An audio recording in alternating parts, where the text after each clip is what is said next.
नमस्कार दोस्तों। तो कैसे हैं आप सभी। आशा करते हैं आप सभी स्वस्थ हैं, मस्त हैं और सभी को हैप्पी होली। तो बहुत दिनों बाद आज सेशन स्टार्ट हो रहा है। सो एंड तक बने रहिए, बहुत ही इन्फॉर्मेटिव होने वाली है आज की क्लास। So let's begin. सबसे पहले हम इसे लॉगिन कर लेते हैं। ये जो नव आनंदा है अपना, तो नव आनंदा के अंदर आपने एक चीज़ ऑब्जर्व की होगी कि यहाँ पर जो है हर 15 दिन में आपको जो है पासवर्ड जो है रीसेट करने पड़ते हैं। ठीक है, जो आपका पुराना वाला पासवर्ड है वो नहीं चलेगा। तो हम यहाँ पे इसे रीसेट कर लेते हैं। हाँ तो दोस्तों, जैसा कि आप देख पा रहे हैं कि हमने यहाँ पे सक्सेसफुली लॉगिन कर लिया है नव आनंदा में। आपको इसको हर 15 दिन में जो आपको पासवर्ड रीसेट करना होगा। ठीक है, तो हमने पासवर्ड रीसेट करने के बाद यहाँ पहुँच गए हैं। तो आज का जो अपना सेशन होने वाला है वो होने वाला है एक जो अपने पॉलिसी है उसके ऊपर अपन डिस्कशन करने वाले हैं। So let's begin.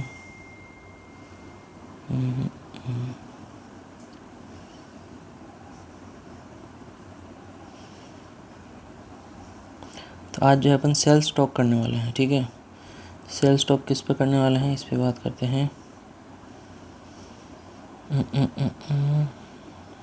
आज अपन सेल स्टॉक करते हैं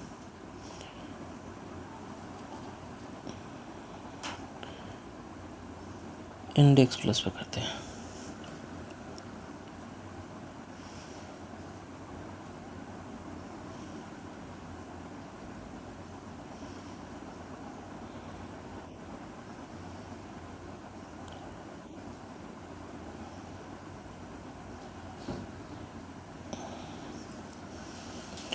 जी हाँ दोस्तों, तो आज का अपना जो सेशन है वो आपने जैसे कि थंबनेल पे देख ही होगा। तो इंडेक्स प्लस पे आज हम जो है डिस्कस करने वाले हैं। ठीक है, तो इंडेक्स प्लस और जो हमारा प्लान नंबर है 873 है। ठीक है, और इस पे आज जो हम डिस्कस करने वाले हैं वो है कि जो जब हम किसी क्लाइंट से मिलते हैं तो जो हमारा जो एक सेल स्टॉक है तो वो किस किस टाइप से होनी चाहिए। एक पर्टिकुलर जो हमारा ये पॉलिसी है LIC इंडेक्स प्लस की, तो उसके बेसिस पे हम करने वाले हैं। तो ये हमारे जो भी पुराने अगर कोई एजेंट है या कोई जो नया परचेज़ करने वाले हैं या कोई नए एजेंट है तो उन सभी के लिए इक्वली बेनिफिशियल है। अगर आप इंडेक्स प्लस बाय करने की सोच रहे हैं तो भी आपको ये बहुत ही ज़्यादा बेनिफिशियल होने वाला है। ठीक है, सो लेट्स बिगिन।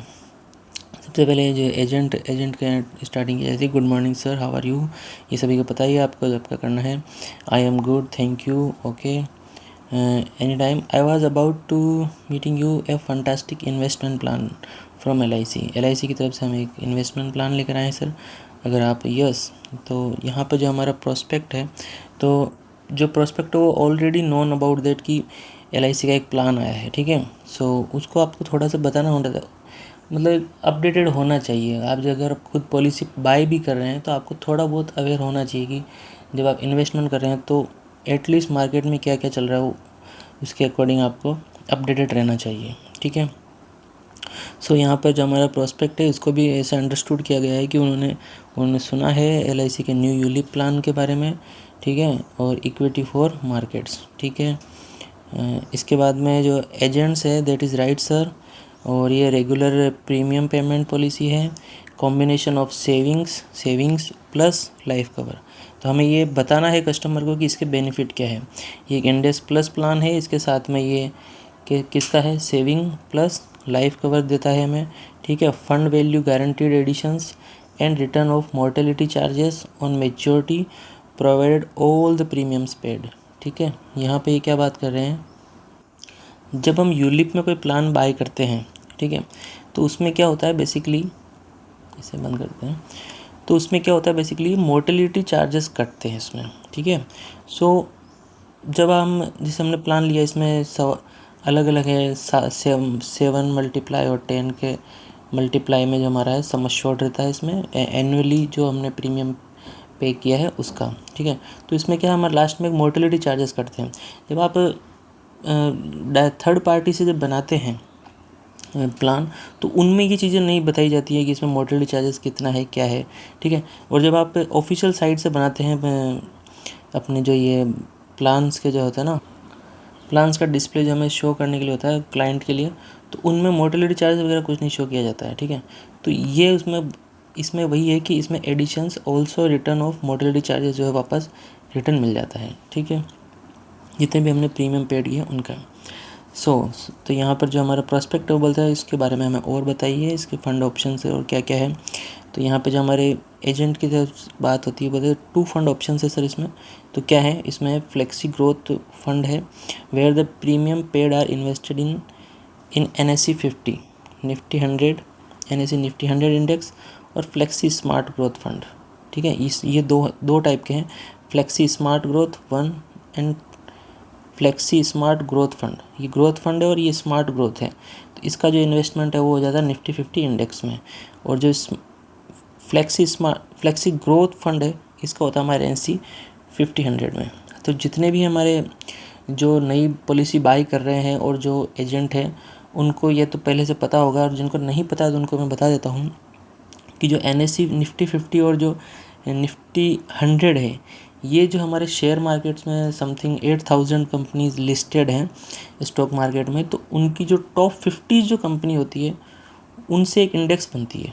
तो उनमें जो पैसा जब आपका इन्वेस्टेड होता है, या जो टॉप 50 कंपनीज है उनका एक इंडेक्स होता है, उसे हम क्या कहते हैं, निफ्टी 50। और जो टॉप 100 होती है, इस 50 में ही प्लस 50 और कर देंगे तो टॉप 100 हो जाएगा, और जो टॉप 100 होती है वो हमारी क्या कहती है, NSE निफ्टी 100, ठीक है। तो ये 2 टाइप के हमारे प्लान हो गए इसमें, ठीक है, 2 फंड हो गए actually, flexi growth fund and flexi smart growth फंड, ठीक है। अब जैसे कि आप सभी को पता है कि इंडिया जो है हमारा ग्रोइंग इकोनॉमी है, तो ये हमें कस्टमर को ये बात बतानी है कि fastest growing economy in the world है। These stocks are expected to give very good return. तो ये जो हमें स्टॉक्स हैं ये अच्छा रिटर्न देंगे ही, नो डाउट। तो इसी पॉजिटिव अप्रोच के साथ हमें आगे बढ़ना है, ठीक है। तो प्रोस्पेक्ट का एक क्वेश्चन है कि in ULIPs I hear these there is a lock in period. Customer बोल रहा है कि एक लॉक इन पीरियड भी होता है इसमें, इन्होंने ऐसा सुना है।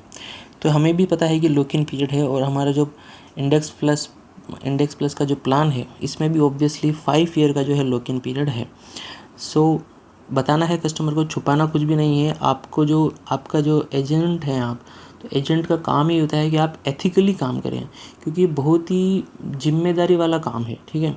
ऐसा नहीं है कि आप कोई बात छिपाएं करें, नहीं, ये आपको जो भी क्लियर बात है वो कस्टमर को पूरी तरीके से बतानी चाहिए, जिससे कि एक ट्रस्ट बिल्ड हो और आपको भी अच्छा रहेगा इन द लॉन्ग टर्म, ठीक है। तो हमें यहाँ पर बता रहे हैं कि yes sir there is a lock in period of 5 year, और इसके बाद जो है आप पार्शियली विड्रॉ भी कर सकते हैं और and get the total fund, अगर आप इसको सरेंडर द पॉलिसी, ठीक है।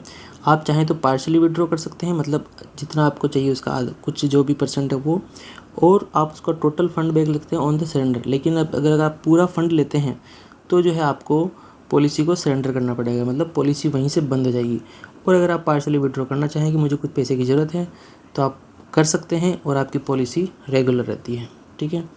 इसके बाद आगे चलते हैं। यहाँ पर प्रोस्पेक्ट बोलते हैं okay suppose something happen to me before maturity.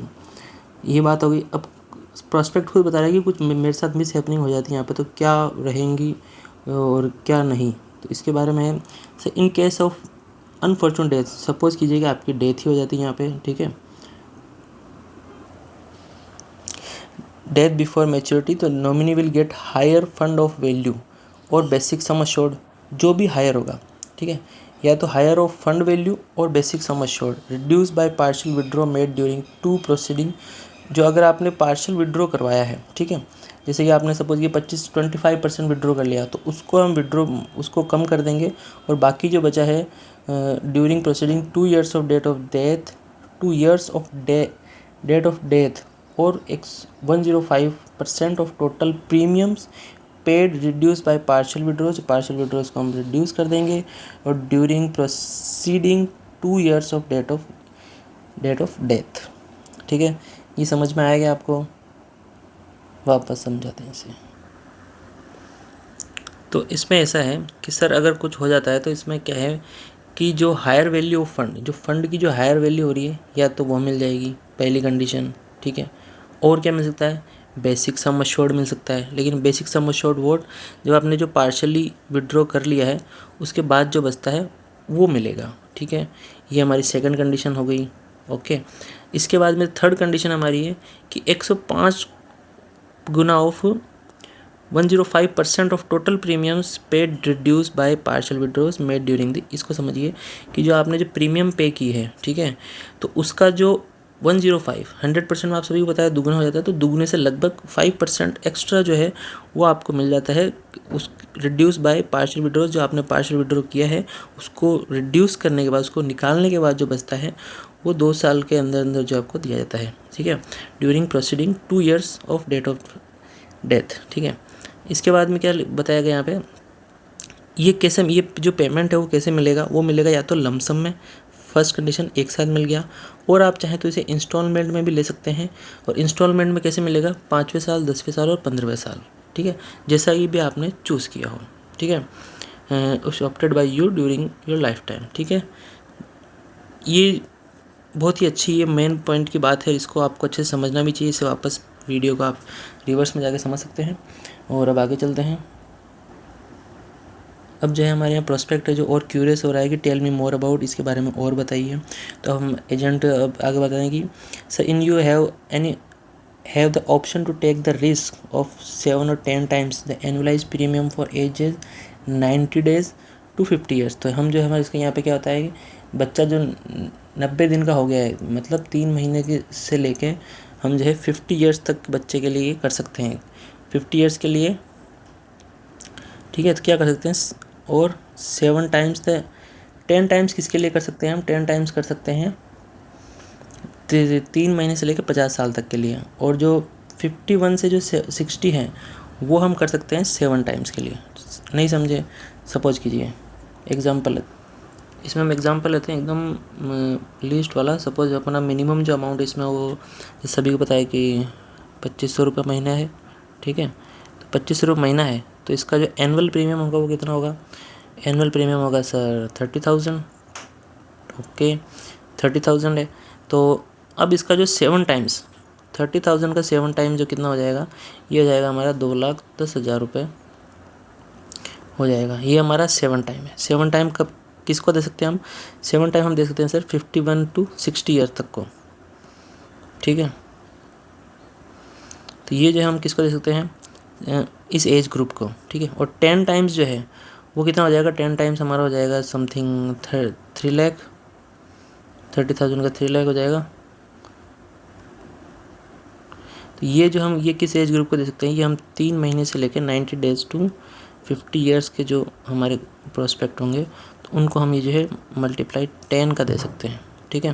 तो यहाँ ये बताया गया है इसमें ये सब कुछ। सो यहाँ क्या बात कही गई है, यहाँ कहा गया है कि if the annual premium is less than 48,000, ठीक है, 48,000 दैट मीन्स 4,000 मंथली, ठीक है। इससे अगर आपका कम प्रीमियम होता है तो हम आपको क्या प्रोवाइड करेंगे, 15 और 25 साल, ठीक है, 15 to 25 years only policy term, ठीक है। और इसके बाद अगर 48,000 से अबव होता है तो क्या ऑफ़र कर सकते हैं हम policy term, 10 years to 25 years, ठीक है। तो मतलब इसमें 10 ईयर्स का मिनिमम आ जाता है अगर हम 4,000 ऑप्शन है तो। और इसमें जो इस जो पॉलिसी है इंडेक्स प्लस जो है हमारा है, इसमें मिनिमम अगर आप 4,000 कर रहे हो, ये 4,000 अबव ही करना है आपको। वैसे तो क्यों करना है इसके बारे में हम डिस्कस करेंगे आगे, बट इसमें ज़्यादा बेनिफिट्स होते हैं किसके, प्रोस्पेक्ट के। आगे चलते हैं। The max age maturity will be 75 year. जो मैक्सिमम एज है वो मैच्योरिटी की 75 साल हो सकती है। तो 75 साल जैसे 50 साल में आपने किया है तो आप उसको कितना दे सकते हैं, और 25 दे सकते हैं उसको, ठीक है। तो वो कितना हो जाएगा 75 ईयर्स। 75 ईयर्स किस बेसिस पे, 10 टाइम्स, ठीक है, 10 टाइम्स दे सकते हैं हम 75 साल तक के लिए। और 85 ईयर्स की जो एज है उसमें हम कितना सकते हैं, 7 गुना। वो सेम ही है जो ऊपर किया, उसी की कैलकुलेशन अगर आप करेंगे तो सेम निकल जाएगा, वही बात है यहाँ पे, ठीक है। द प्रीमियम पेमेंट टर्म, इसे हटा देते हैं। The premium payment term is same as policy term and can be paid in yearly, half yearly, quarterly और मंथली, ठीक है। तो ये तो सभी को पता है कि आप किसी भी मोड में इसे जो पे कर सकते हैं। Okay, what premium that I should invest. तो अब इसमें जो बताया गया है कि प्रीमियम क्या पे करें, जैसे अभी हमने भी डिस्कस किया था कि जो 4,000 से कम में तो मैं इतना है नहीं, बट हमें ये भी बताना है कि हमारा जो एज लो एज जो है हमारा 2,500 पर मंथ है, but to have more benefit it advisable है, ये हमें एडवाइस करनी है कि आप हायर प्रीमियम पे कीजिए because of the more benefit. ठीक है, can you explain? Yes sure. First of all, first for higher premiums payment will lead higher fund accumulation. पहली बात तो ये है कि अगर हम हाई प्रीमियम पे करेंगे तो हमें हायर फंड एक्यूमुलेशन मिलेगा, मतलब जो ज़्यादा चीज़ मिलेगी, ज़्यादा पैसे में ज़्यादा चीज़ मिलेगी, तो हमें फ़ंड का जो हमारा जो अलॉटमेंट होगा वो एक तो ज़्यादा होगा, पहली बात। और जब हम हायर प्रीमियम पे जाएंगे तो गारंटीड जो एडिशन है यहाँ पर है वो भी हायर रहता है, तो ये एक मेजर बेनिफिट है। ये तो है ही है, जितना हमने पैसे इन्वेस्ट किया उतना तो मिलेगा, बट ये जो हमारा गारंटीड एडिशन है जो LIC की तरफ से मिलता है, इसमें मेन बेनिफिट है। तो another advantage is that you can withdraw more as partial. तो जब एक एडवांटेज ये हो गया फंड का, दूसरा ये हो गया, तीसरा है कि पार्शियल विड्रॉ जो है वो कभी भी हम निकला सकते हैं, जब हमें ज़रूरत हो तब हम निकलवा सकते हैं इसमें। ठीक है, अब प्रोस्पेक्टिव पूछा है कि गारंटीड एडिशन इन ULAP, ये इनको समझ में नहीं आया, तो और जैसे आप में से भी कईयों को नहीं आया होगा, तो इसको एक्सप्लेन करने के लिए एक यहाँ पर पूरा एक इंडेक्स दिया गया है, इसे भी हम समझ लेते हैं। इन प्रोडक्ट सर्टन, सपोज कीजिए ये हमारा annualise premium eight less than जैसे यहाँ की 4,000 से कम का प्रीमियम है, ठीक है, और एक हमारा जो है यहाँ 4,000 से ज़्यादा का मंथली का प्रीमियम है, ठीक है, इसे सपोज करते हैं। तो जब एंड ऑफ ईयर पॉलिसी जब 6 ईयर में जो होगा तो हमारा कितना मिल रहा है यहाँ पे 3% का गारंटेड बोनस है ये, ठीक है, ये मिलेगा। अगर 4,000 मंथली से कम का होगा तो लेस देन है यहाँ पे, ऑलराइट। और जब 4,000 या 48,000 से अबव होगा तो यहाँ पर कितना हो जाएगा 5,000 का 5% का जो है एडिशनल बेनिफिट मिलने वाला है। और जब 10वें साल में हम एंटर करेंगे, जब हम 10वें साल में एंटर करेंगे तो 10वें साल में हमें कितना बेनिफिट मिल रहा है 48,000 लेस देन 40,000 में 6% का, और यहाँ पर सीधा ही +4%, ठीक है, यहाँ पर +2 का बेनिफिट है, यहाँ +4 का बेनिफिट है, यहाँ 12 का मिल रहा है, यहाँ 20 का मिल रहा है, यहाँ +10 का बेनिफिट है, यहाँ 15 या 20, यहाँ अगेन +10% का बेनिफिट है, और यहाँ अगेन +12% का बेनिफिट है। तो ये देखिए आप, ये बेनिफिट है यहाँ पे। अगर 48,000 अबव करते हैं दैट मीन्स 4,000 से अपर का जब इन्वेस्टमेंट करते हैं मंथली बेसिस पे इंडेक्स प्लस में, तो यहाँ पर अप टू 12% एक्स्ट्रा बेनिफिट है, ठीक है। तो ये हमें एक एजेंट होने के नाते और कस्टमर को इस चीज़ से अवेयर कराना चाहिए। और जहाँ तक मुझे पता है अभी तक कई जो भी वीडियो देख रहे हैं उन लोगों को इसके बारे में बहुत कम को ही इस चीज़ की जानकारी होगी। अगर इस चीज़ का नया आपको अवेयर हुआ है तो प्लीज़ कमेंट सेशन में बताइएगा कि हाँ ये एक नई चीज़ थी जो इस वीडियो के थ्रू आपको आज नया नॉलेज मिला है, ठीक है। नेक्स्ट चलते हैं। Any other feature of this feature? Yes sir, there is accidental benefit. यहाँ पर क्या मिल रहा है, प्रोस्पेक्ट पूछ रहा है और का बेनिफिट है, तो yes accident benefit rider available where one more sum assured equal to accidental benefit sum assured is paid on accidental death. तो चलिए, seems good, let's do it. Okay, so thank you so much for watching this video. मिलते हैं next one में, और आप comment section में बता सकते हैं आपको नेक्स्ट वीडियो कौन सी पॉलिसी पर चाहिए, तो उसमें एक डिटेल सेशन भी करेंगे। Okay, thank you so much.